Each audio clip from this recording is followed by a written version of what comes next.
التماس دعا برائے معرفت حجت خدا۔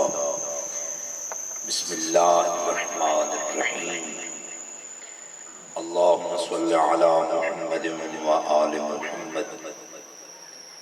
اللہم عرفنی نفسک فإنک إن لم تعرفنی نفسک لم أعرف رسولک۔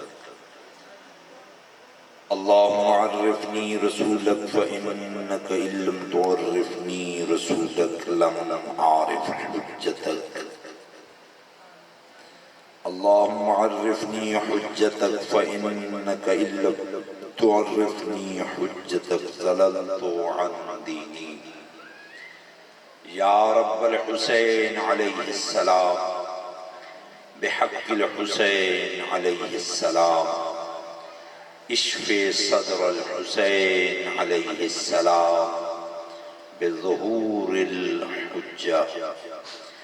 اللہم کل ولیک الحجۃ ابن الحسن صلواتک علیہ وعلی آبائہ فی هذه الساعة وفی کل ساعة ولیا وحافظا وقائدا وناصرا ودلیلا وعینا حتی تسکنہ ارضک طوعا وتمتعہ فیہا طویلا بحق سیدۃ النساء العالمین وابیہا وبعلہا وبنیہا وسر المستودع فیہا ان تصلی علی محمد وآل محمد افعل بی ما انت اہلہ ولا تفعل بی ما انا اہلہ۔ اللہم صل علی محمد وآل محمد وعجل فرجہم واہلک والعن اعداءہم، مل کے بآواز بلند صلوات۔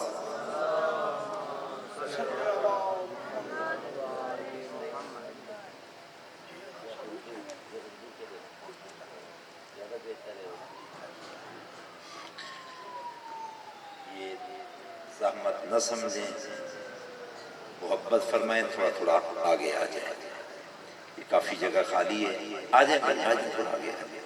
پچھلے احباب سے بھی گزارش ہے کہ تھوڑا آگے آ جائیں، مجلس کا ماحول بھی بھائی نے بھی آ جائیں بھائیو، آ جائیں، یہ احباب کو آپ کہیں تھوڑا آگے آ جائیں، تھوڑا ماحول خوبصورت ہو جائے گا۔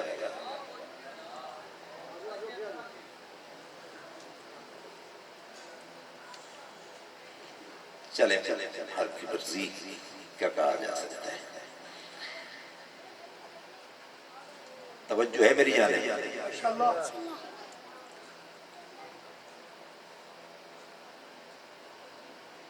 شب عاشور ہے اور میں آج کی اس مجلس میں بتانا چاہتا ہوں کہ میرے مولا امام حسین علیہ السلام نے یزید ملعون کی بیعت کیوں نہیں کی؟ توجہ ہے؟ میرے ساتھ تھوڑا بولنے کی کوشش کریں جس سے میں سمجھوں کہ آپ بیدار بیٹھے ہیں۔ ٹھیک کہہ رہا ہوں؟ ہاں، تھوڑا تھوڑا بولتے رہیے گا۔ ویسے تو میں اپنی سرائیکی زبان میں مجالس پڑھتا ہوں، بھائی سے اس لیے میں نے پوچھا ہے، کہا ہے کہ اگر اردو میں گفتگو کریں تو زیادہ بہتر ہے کہ ہر احباب جو ہے وہ میری بات کو سمجھ سکیں۔ توجہ ہے، امام حسین علیہ السلام نے یزید کی بیعت کیوں نہیں کی؟ ٹھیک ہے، میں یہاں سے شروع کر رہا ہوں کہ رسول اکرم صلی اللہ علیہ وآلہ وسلم نے مسجد نبوی کے منبر پر بیٹھے ہوئے امام حسین علیہ السلام کو ان کی کم سنی کے عالم میں اپنی گود میں لیا،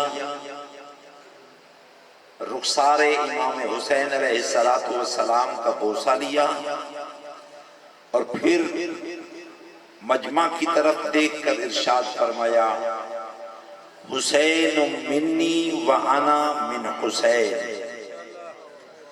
حسین مجھ سے ہے اور میں حسین سے ہوں.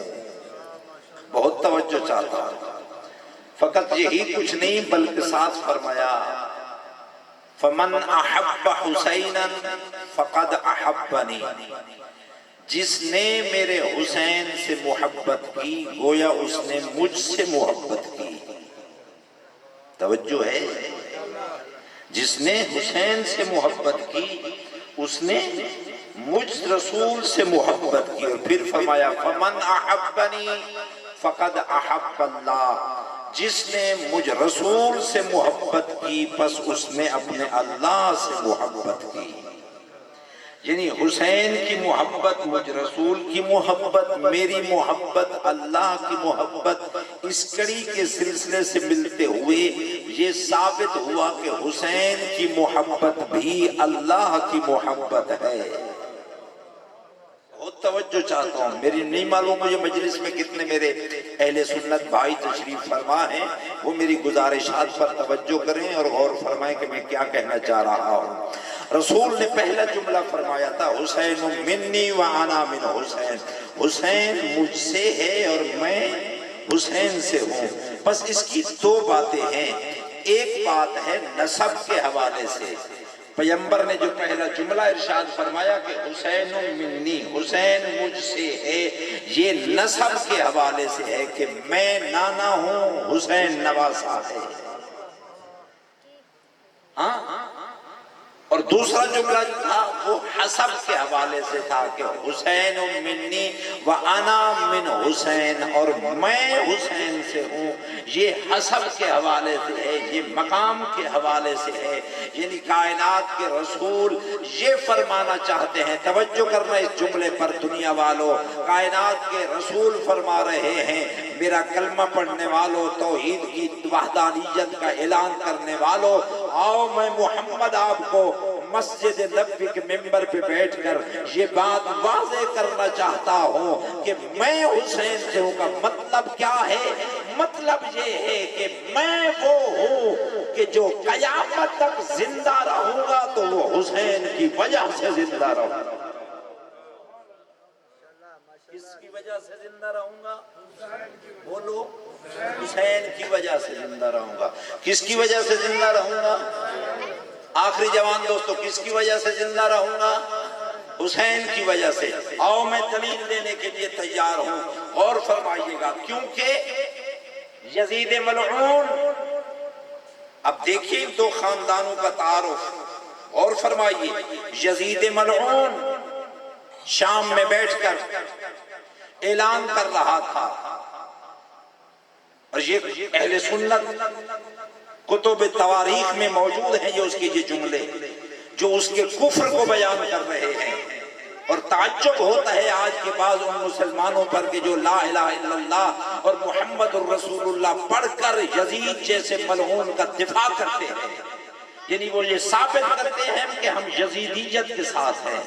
بس جو یزیدیت کے ساتھ ہوتا ہے اس کا اسلام سے کوئی تعلق نہیں ہوتا. بہت توجہ چاہتا ہوں اور چاہتا ہوں جس کا تعلق یزیدیت سے ہو، جس کا تعلق یزید سے ہو، اس کا اسلام سے کوئی تعلق نہیں ہوتا، اس کا اسلام سے کوئی واسطہ نہیں ہوتا. اور فرمانا میری اس بات پر جو کہنے لگا ہوں تو یہ اہل سنت کتب کے اندر بھی موجود ہے کہ یزید ملعون نے ممبر شام میں بیٹھ کر یہ جملہ کہا تھا کہ کوئی وحی نازل نہیں ہوئی، کوئی قرآن نہیں اترا. بس آپ یہ بتائیں کہ جو وحی الہی کا انکار کرے، جو قرآن کا انکار کرے، وہ مسلمان ہوتا ہے؟ بولیں اونچی آواز سے بول کے مجھے جواب دیں. وہ مسلمان ہو سکتا ہے جو وحی پروردگار کا بھی انکار کر رہا ہو، قرآن کا بھی انکار کر رہا ہو؟ وہ کبھی بندہ مسلمان نہیں ہو سکتا۔ اور فقط یہی تک نہیں کہ اس نے وحی اور قرآن کا انکار کیا، بلکہ اس نے رشتوں کے تقدس کو بھی پامال کیا، اور اس کے بھی واقعات تاریخ کے اندر موجود ہیں۔ اور ساتھ ہی اس نے یہ اعلان کیا تھا بہن بھائی کے رشتے کی کوئی حرمت نہیں ہے، ماں بیٹے کے رشتے کی کوئی حرمت نہیں ہے، باپ بیٹی کے رشتے کی کوئی حرمت نہیں ہے، یہ سب کچھ چل سکتا ہے اور ہو سکتا ہے۔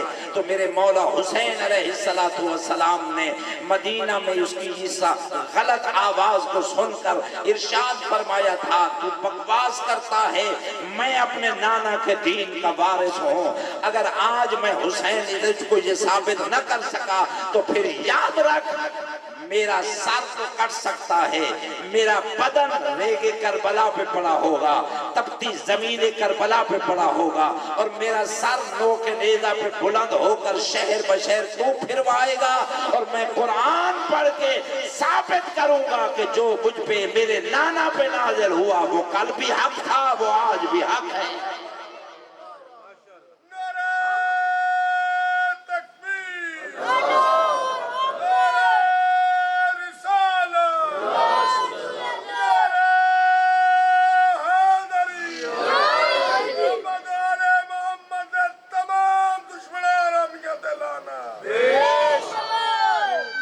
بات سمجھ آئیے کہ رسول کس طرح حسین سے ہے، یعنی رسول فرمانا یہ چاہتے ہیں مجھے باقی رکھنے والا میرا حسین ہے۔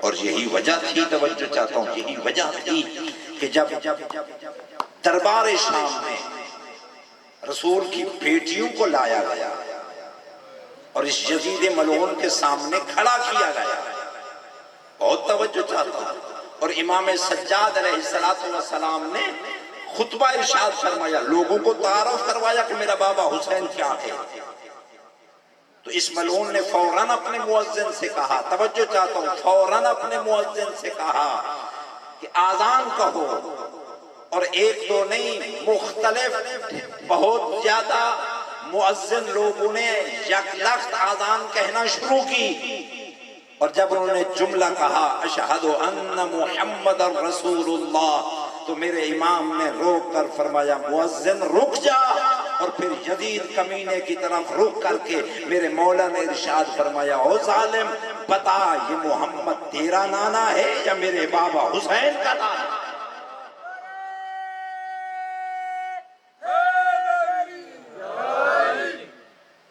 گزارش سمجھ آ رہی ہے؟ فرمایا حسین منی وانا من حسین، حسین مجھ سے ہے اور میں حسین سے ہوں، یعنی حسین اپنی ساری قربانی دے کر مجھے بچائے گا، میری شریعت کو بچائے گا، میرے قانون کو بچائے گا، میرے دین کو بچائے گا، میرے اسلام کو بچائے گا، اور یہ سب کچھ میرے حسین کی وجہ سے ہوگا۔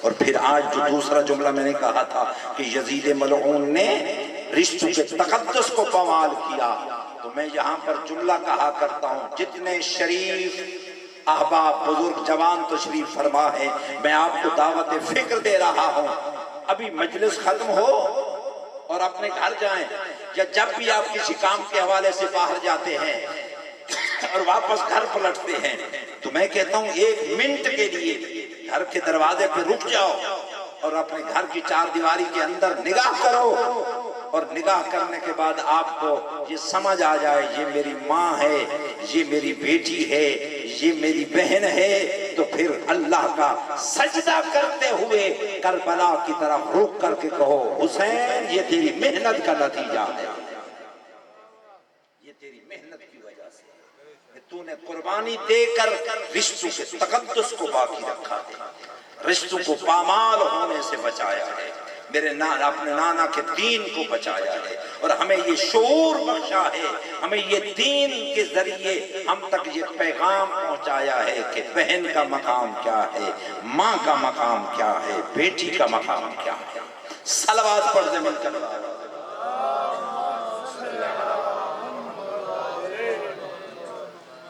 توجہ فرمائیے میری گزارش پر۔ بس میں آپ سے سوال کرتا ہوں، امام حسین نے یزید کی بیعت کیوں نہیں کی؟ میرا سوال یاد ہے؟ بات یاد ہے؟ امام حسین نے یزید کی بیعت کیوں نہیں کی؟ اس لیے نہیں کی، یہ ایک وجہ بتا رہا ہوں، ایک وجہ اس لیے نہیں کی کہ میرے مولا نے فرمایا یزید تو مجھ سے بیعت مانگتا ہے، مجھ سے بیعت مانگتا ہے؟ کیا میرے نانا نے تیرے دادا ابو سفیان کی بیعت کی تھی؟ بولو یار، ابو سفیان کی بیعت میرے نانا نے کی تھی؟ نہیں کی تھی نا؟ پھر فرمایا کیا میرے بابا علی نے تیرے بابا کی بیعت کی تھی؟ نہیں کی تھی۔ کیا میرے بھائی حسن نے تیرے بابا کی بیعت کی تھی؟ نہیں کی تھی۔ جب میرے بزرگوں نے تیرے بزرگوں کی بیعت نہیں کی تو کس بات کی مولی ہے کہ مجھے حسین سے بیعت کا سوال کرتا ہے؟ میں حسین بھی تیری بیعت نہیں کروں گا۔ وہ جملہ فرمایا میرے مولا نے، جب امام سے سوال ہوا ہے نا بیعت کا، تو میرے مولا نے کائنات کی قیمت کا جملہ ارشاد فرمایا، مثلی لا یبایع مثلہ۔ مولا فرماتے ہیں مجھ جیسا، ہائے ہائے ہائے ہائے ہائے ہائے، مجھ جیسا۔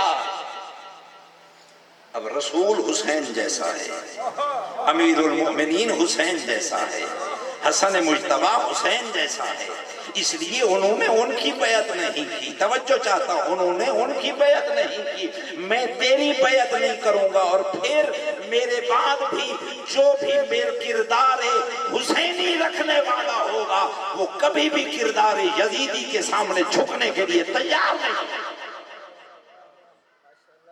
ہم تیری بیعت نہیں کریں گے، ہم تیری بیعت نہیں کریں گے۔ توجہ چاہتا، اگلی بات کی طرف میں بہت جلدی کوشش کر رہا ہوں کہ ایک بات آپ کو سمجھا کر جاؤں۔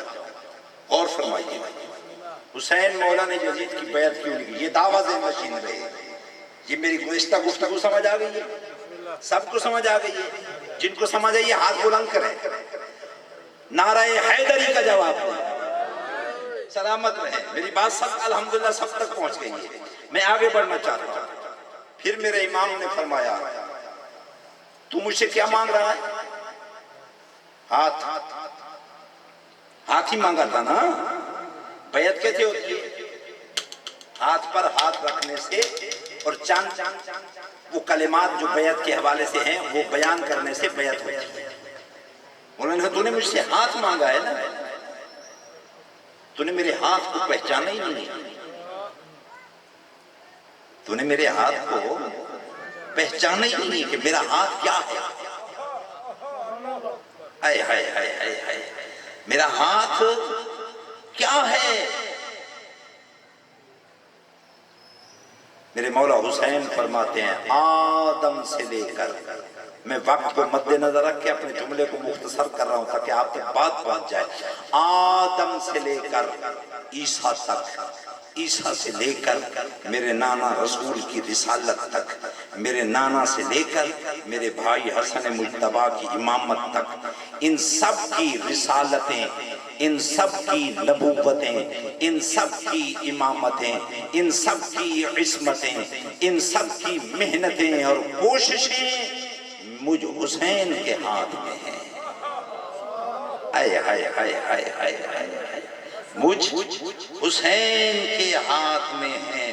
اسی لیے تو ہم زیارت وارثہ میں یہ جملے تلاوت کرتے ہیں، السلام علیک یا وارث آدم صفوت اللہ، السلام علیک یا وارث نوح نبی اللہ، السلام علیک یا ابراہیم ابن وارث ابراہیم خلیل اللہ، السلام علیک یا وارث عیسیٰ روح اللہ، السلام علیک یا وارث موسیٰ کلیم اللہ، السلام علیک یا وارث محمد حبیب اللہ۔ یہ جملے کہتے ہیں کہ آدم سے لے لے کر خاتم تک تمام نبیوں کی نبوت کا وارث، تمام رسولوں کی رسالت کا وارث ہے میرا حسین۔ ان کی نبوتیں ہیں میرے حسین کے ہاتھ میں، ان کی رسالتیں ہیں میرے حسین کے ہاتھ میں، ان کی عصمتیں ہیں میرے حسین کے ہاتھ میں، ان کی محنتیں ہیں میرے حسین کے ہاتھ میں۔ بس مولا فرماتے تو کیا چاہتا ہے کہ مجھ سے میرا ہاتھ لے لے؟ یاد رکھ میں ہاتھ نہیں دوں گا، کیوں کہ میں اپنا ہاتھ بچا کر آدم سے لے کر خاتم تک تمام انبیاء کی محنت کو بچاؤں گا۔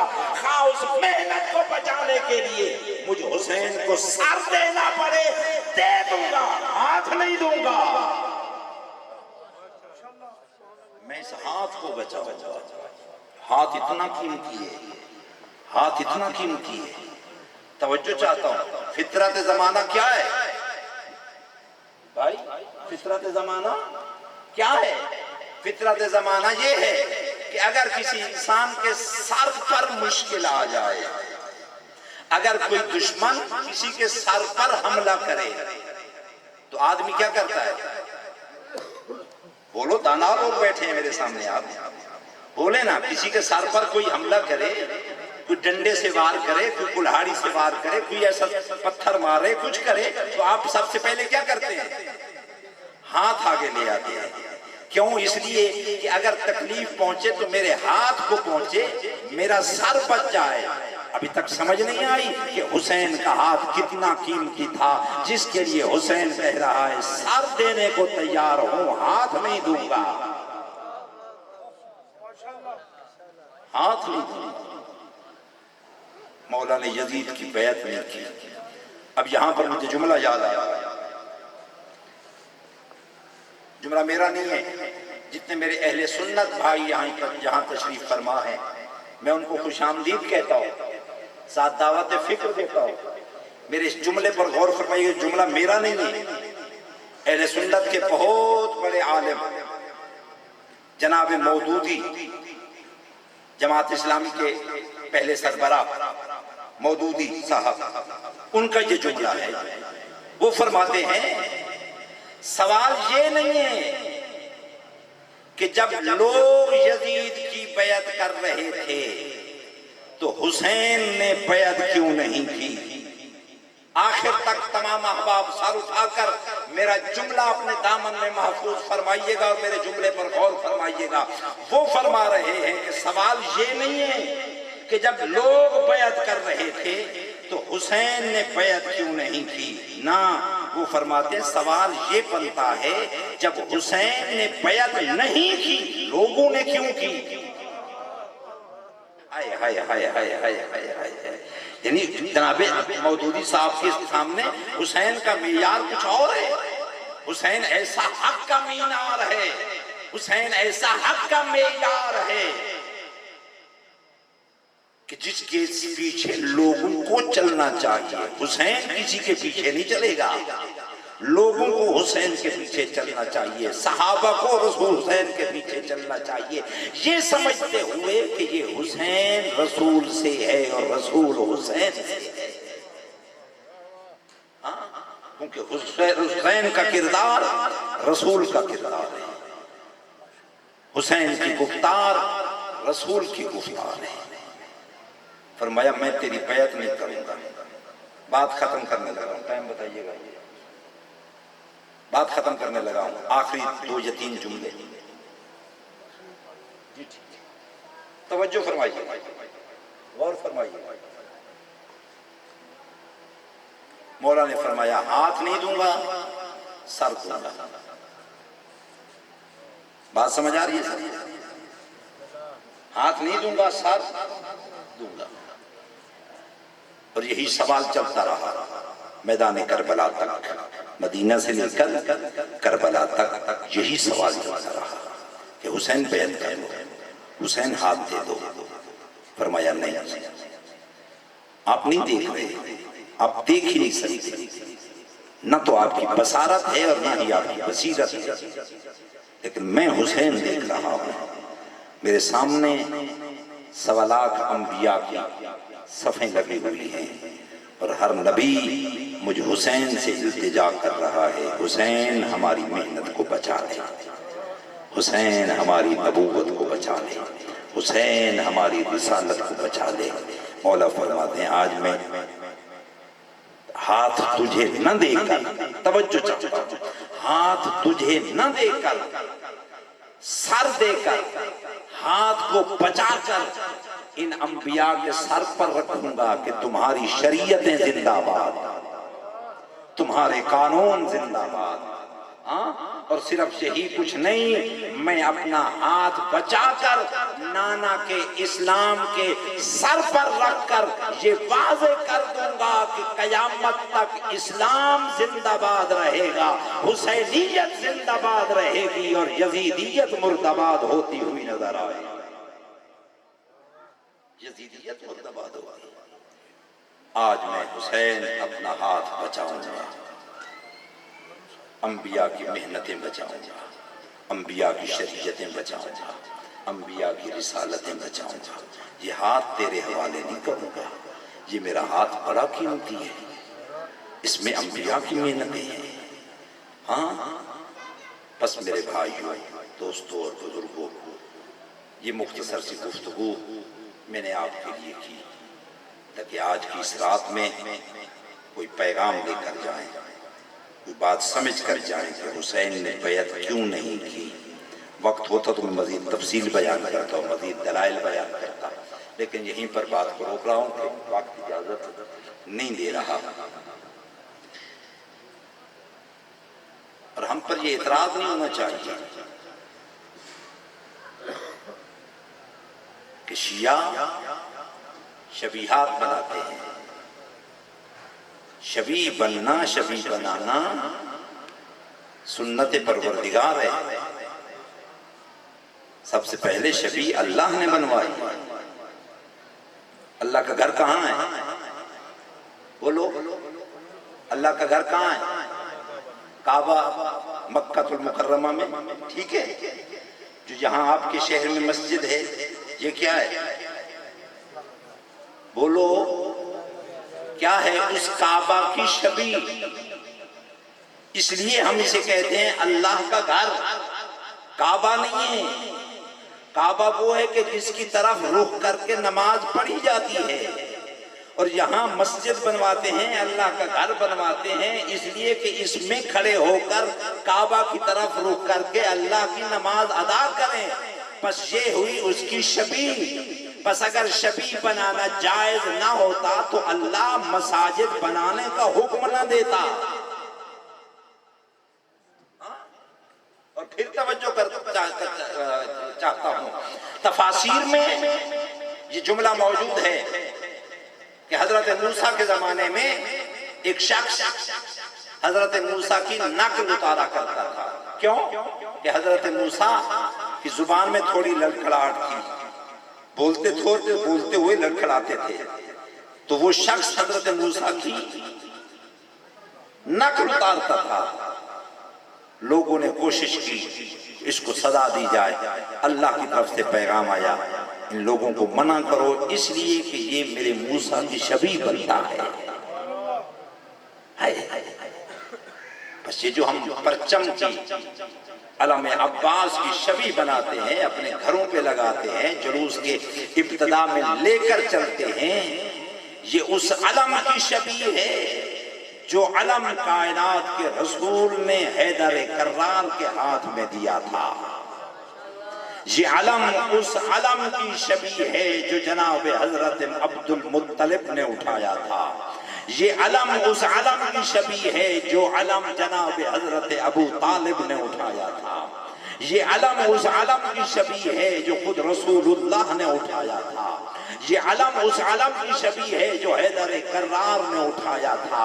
لیکن کربلا کے میدان میں میرے مولا عباس علمدار علیہ السلام نے اس علم کو کچھ اس انداز سے اٹھایا ہے اور کچھ اس انداز سے اس علم کے اسلام کی عظمت کو بیان فرمایا ہے اور واضح کیا ہے کہ تاکہ دنیا پر یہ بات ثابت ہو جائے کہ یہ علم ہے تو اسلام کا، نام عباس کا ہے۔ یہ شبیہ اس علم کی ہے۔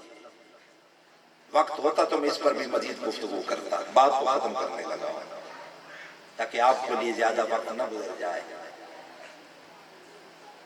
یہی علم میرے مولا حسین نے اپنے بھائی جناب حضرت عباس علمدار کو میدان کربلا میں عطا فرمایا اور قلب لشکر میں جگہ عطا فرمائی، سپہ سالار اور علمبردار بنایا، اور جیسی لاج میرے مولا عباس نے اس علم کی رکھی ہے ویسے کسی علمبردار نے نہیں رکھی۔ ہاں علم اٹھا کر پیاسوں کے لیے پانی لینے کے لیے گئے۔ جب میں کہوں گا تو شبیہ علم آئے گا۔ رونے والے عزاداروں، رونے کی رات ہے، غم کی رات ہے، ماتم کی رات ہے، آہ و بغا اور گریہ کی رات ہے۔ رونے والے عزاداروں، آج یوں سمجھ لیجئے کربلا کے میدان میں بہن کے پاس بھائی کی آخری رات ہے، بیٹی کے پاس بابا کی آخری رات ہے، ماں کے پاس بیٹے کی آخری رات ہے۔ تجربے کی بات ہے، آپ کے علاقے سے بہت زیادہ لوگ بیرون ملک جاتے ہیں۔ میں نے تجربہ کیا ہے، دیکھا ہے بہت سارے ایسے مقامات پر جس جوان نے صبح کو روانہ ہونا ہوتا ہے نہ تو اس کی ماں کو نیند آتی ہے، نہ اس کے بھائیوں اور بہنوں کو نیند آتی ہے۔ کوشش ہوتی ہے کہ یہ کل صبح چلا جائے گا، آج رات ہم اس کے ساتھ گزار لیں، آج رات ہم اس کے ساتھ باتیں کر لیں، پھر سال بعد 2 سال بعد واپس آئے گا۔ بس رونے والوں، اب یہ تصور کرو کہ یہاں سال 2 سال کے لیے ہمارا عزیز ہم سے جدا ہوتا ہے، ہم اس کی جدائی کو برداشت نہیں کر سکتے۔ اب کیسے کلیجے کی مالک تھی وہ مائیں، وہ بہنیں اور وہ بیٹیاں جن کو یقین تھا کل صبح بابا جائے گا واپس نہیں آئے گا، بھائی جائے گا واپس نہیں آئے گا، بیٹا جائے گا واپس نہیں آئے گا۔ ہر ماں حسرت سے بیٹے کو دیکھ رہی تھی، ہر بہن حسرت سے بھائی کو دیکھ رہی تھی، ہر بیٹی حسرت سے بابا کو دیکھ رہی تھی۔ رونے والے عزاداروں، روز عاشور آیا جو کل آنے والا دن ہے۔ یہ وہ دن ہے کہ جس دن میں رسول نے امامہ اتار دیا تھا، یہ وہ دن ہے کہ جس دن رسول اکرم نے اپنی زلفوں میں خاک ڈالی تھی، یہ وہ دن ہے کہ جو دن رسول اکرم نے روتے ہوئے گزارا تھا۔ میں اس کے لیے روایات بیان کرتا اگر میرے پاس وقت ہوتا۔ رونے والے عزاداروں، شیعہ سنی بھائیوں، اس بات پر غور کیجئے، کوئی جنگ نہیں ہے، کوئی جھگڑا نہیں ہے، بات رسول کی ہے۔ بس اگر رسول کے گھر اجڑنے پر ہنسنے کی بات ہے تو پھر ہنسنا چاہیے، اگر رسول کے گھر کے اجڑنے پر رونے کی بات ہے تو پھر رونا چاہیے، اس کے بیٹے کے لیے ماتم کرنا چاہیے، رسول کی خوشنودی حاصل کرنی چاہیے۔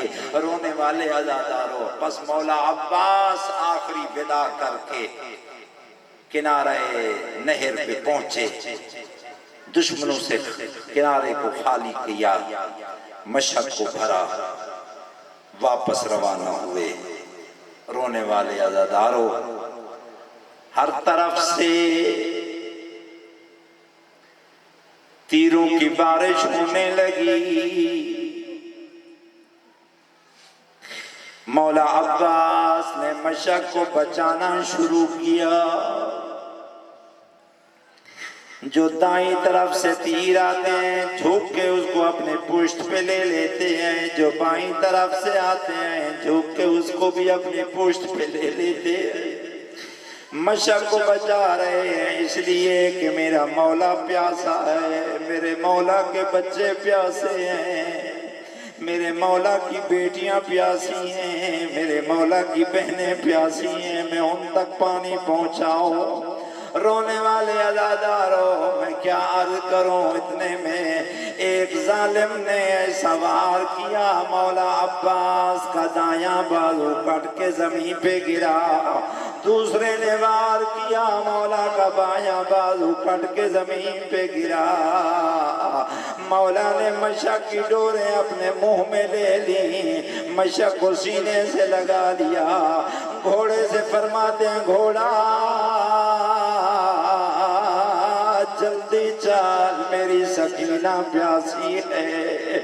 اتنے میں حرمل ملعون نے تیر چلایا جو مشک میں آ کر لگا، عباس کی آنکھوں کے سامنے پانی بہنے لگا، عباس رونے لگے میری محنت ختم ہو گئی۔